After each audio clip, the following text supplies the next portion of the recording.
Hi guys, welcome to Motivational March. My name is Kitty and today we're talking about do's and don'ts of casting. So yesterday I asked you to have a little look through that checklist of things that you're going to need before you even start applying for castings. I want you to make sure that you've identified any holes in that checklist and then go away and make sure that you've got all those things done before you even start applying. The reason why I'm saying this is because if you start off applying for things with stuff missing, that's a really poor first impression. People are going to think, if it was me, every time I see your name after that's happened once, I'm going to think that casting's going to be missing something. So that's going to make me gloss over it. So make sure that you've sorted all your stuff out, you've got everything that you need, and you know that you're going to make sure that you add that to your casting before you apply. All right. So I'm not feeling very well today, so I'm doing it from bed. So maybe I'll ramble on a bit. I don't know.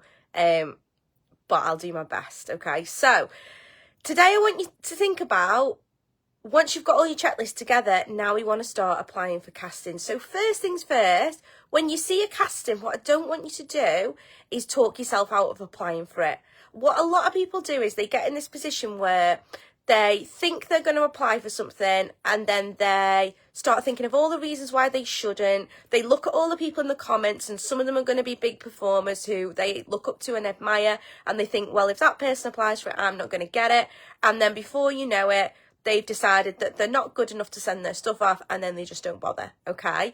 If you're not in it, you can't win it. You've got to apply for the casting. It is not your job, and I will say this until I'm blue in the face, it's not your job to decide whether you're good enough for that casting. That is the job of the producer or the agent or whoever you're sending that stuff off for. Your job is just to get your shit together, make it look professional, and send it, okay? That is your job, all right? You are not the decider. You are not deciding whether you're good enough. That is the job of the person who you're applying to the job with, okay? And if you don't get the job, it doesn't mean that you're not good enough. It could be a whole host of reasons. It could be that they've not seen you enough times before, so you've not built up enough like, know and trust yet. It could be that they've got another act that's very, very similar to yours that they'd already booked, so yours isn't going to fit. It could be that it doesn't fit the theme this time, but they've got one coming up in a few months' time and you'd be perfect for that theme. You just don't know, okay? So rule number one, always apply. If you want to do that job, if that sounds like a job that you would really want to do, you send your stuff, okay? You don't make the decision for them, because if you don't send it, you've already made the decision, yeah? And you're never going to get any jobs if you do that. So rule number one, we always apply for the casting, and then we forget about it. We don't sit around waiting for people to message us back, okay? We certainly do not continue to email that producer or agent constantly asking them if they've got our stuff, whether you've got the job, whether you can have feedback, blah, blah, blah, blah, blah, blah, blah, blah. Okay, that is like totally unprofessional. So please, please, please do not do that. That is a surefire way of me not booking someone again if they start harassing me and sending me loads of emails asking me. I'll get round to it when I get round to it. And some people might not get round to getting back to you at all because they're busy. If you apply for a job in any job, people don't always get back to you. That's just the way of the world. You've just got to suck that up as being part of the industry. You send your stuff, you forget about it. Yeah, if you believe in law of attraction and things like that, the law of detachment says that when you don't attach yourself to an outcome, it's more likely to happen. So you send your application off, you forget about it, and then if you get it, great. If you don't, you've already forgotten about it, so it doesn't matter. You've already applied for another 20 castings, so it doesn't matter anyway. All right? Okay, so next thing, read your casting properly, okay? This may sound super obvious, but people don't do it. If someone asks you to email, email. If someone asks you to send a certain thing, send it. If someone asks you to DM, DM, okay? However someone asks you to apply, do that. If they ask you to put a certain subject in the subject line, do it. They're asking you to do that for a reason. All the things they're asking are for a reason. And if you're not paying attention to detail with just reading the casting And we know for a fact you're not going to pay attention to detail with the contract, with what's required of you for the job, and basically go and doing the job to the highest standard, okay? Just the same as when you're at school and you learn about, back in my day when you sent a letter and a CV and all that shit to apply for a job, you'd learn about like first impressions and how like if you didn't make those first impressions properly and you misspelt things and stuff, you were unlikely to get the job. It's the same, all right? I'm not going to not give someone a job for misspelling because that's irrelevant in our industry, but I am going to not give someone the job because they've not done what I've asked them to do. Because if they can't follow that simple instruction, I know they're not going to follow the simple instructions that I give them to go and do the job, especially if I'm not going to be on that job with them, if that makes sense, okay? So please, please, please, number 2, read the casting properly. Number 3, when you send your email or whatever, however they've asked you to do it, like I said yesterday, in the body of the email, tell them a bit about you. You might think that everyone knows who you are. They don't. Like, even if you're a really well-known performer, some people won't know who you are. So you should always be introducing yourself, explaining what you do. Like, sometimes I'll cast for like a cabaret show and people will say, hi, I'd like to apply. They've not told me what kind of performer they are. They've not told me what level of performer they are. They've literally not told me anything about them. Okay? So people need you to do that. Or they don't need you to do it, but if you don't do it, you're not going to stand out over the people that do it, okay? And the best performers, the ones who get booked the most, do that, okay? You can tell the difference between somebody who gets booked on a regular basis and someone who doesn't just from that first few lines in that email. If it was me, I'd be saying, hi, I'm Kitty Campari. I'm a burlesque and circus performer. I'd really like to apply for the role of burlesque artist or whatever I'm choosing. I specialise in giant martini glass. Here are some of the things that I've done before. I've attached my pictures, my footage, my fees, and I'd love to hear back from you. I'm also fully insured. I drive, blah, blah, blah, blah, blah, blah, blah. And I'd list all the things of why they should book me. Yeah? That is just like, that's so basic and so many people don't do it. So if you're not doing that at the minute, please, please, please start doing it and incorporating it. It's going to make the world of difference when you're talking to somebody as if there's an actual person on the other end of the casting, and it's not just like a blanket email that you're sending to everybody. Okay, so number 1, don't talk yourself out of sending your stuff to the casting. Just do it, all right, and get over it. Detach. Number 2, make sure you read the casting properly. Number 3, introduce yourself when you send in your stuff. Number 4, attach your pictures, footage, fees, and anything else that they've requested of you. Okay, that is your opportunity to sell yourself. So make sure that everything is in there that they could possibly need. Okay. Other things as well that I would do to give me a little bit of extra visibility when I'm applying for a casting. So I'd probably put, when I see a casting, I always comment, I'm available for this, I'm going to email you now, or I'm going to email you today. And I put a relevant picture of me, i.e. if it's for a martini glass job, it'll be me in a martini glass. If it's an aerial job, it's me doing aerial, the best picture that I've got. And that makes me stand out. That person is then going to be waiting for that email from me, and when it comes into their inbox, they're going to see it straight away. All right, so that is just a little tip to help you stand out. Also, I would add my socials. So I would share my social links in the email as well. So I would be like, here's my footage, my pictures, my fees. Here's the links to my socials if you want to have a quick look.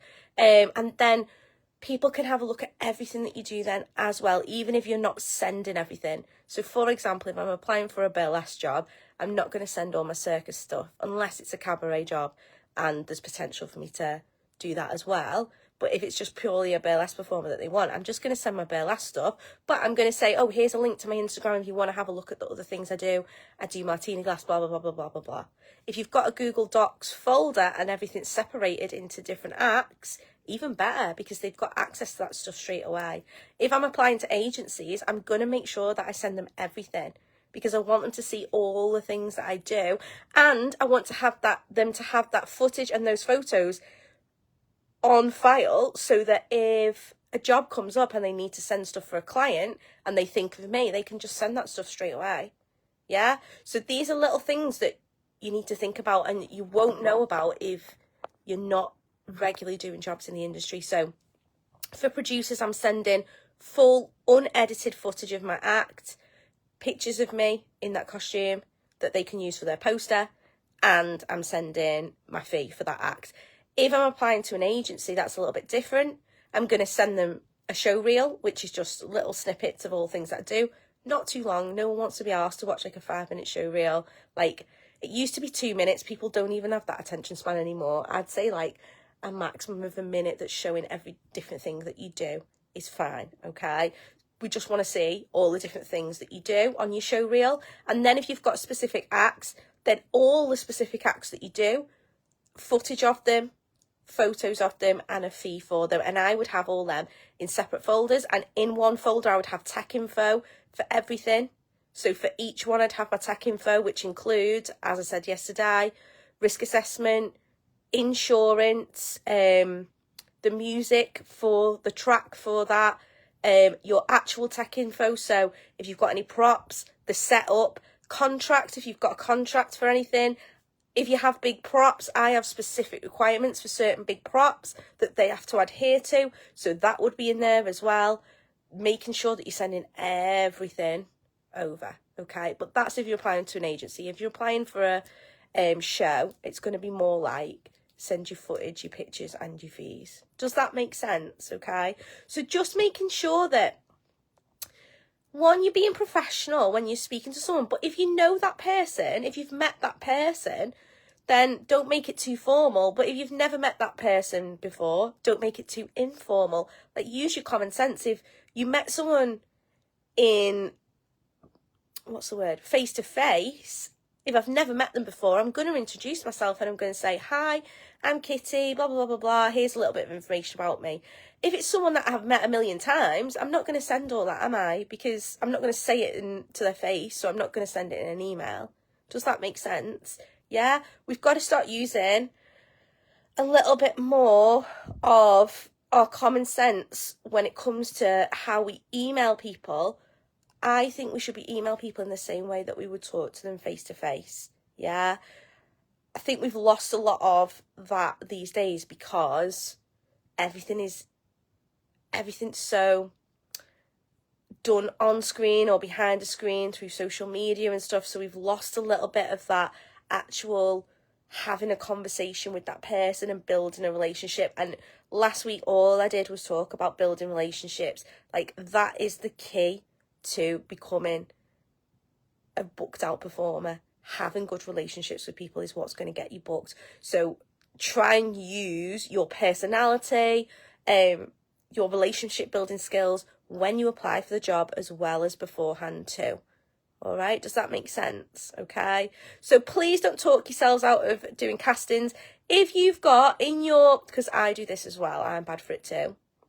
If you do that thing where you see a casting pop up, you screenshot it and think I'll apply for that later, and then you completely forget. And in your camera roll now, there's a shitload of screenshots of shows that you could have applied for, but the time has passed. Still send those people your stuff. Give them an email and say, oh, I was meant to apply for a casting ages ago and I completely forgot all about it, but I'd love to still be considered for some of your future shows that are coming up. I love your work, blah, blah, blah, blah, blah. Here's my stuff and the things that I tell you to do all the time. And then do that for everybody.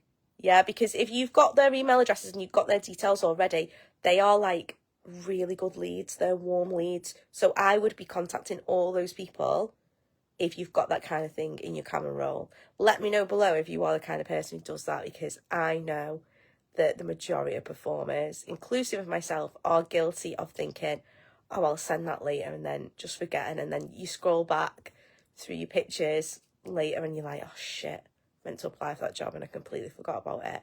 So if you've got any of them in your camera roll, go and send those people an email today. Not for the show that they were casting for, but just let them know that you exist and that you'd love to be considered for future jobs.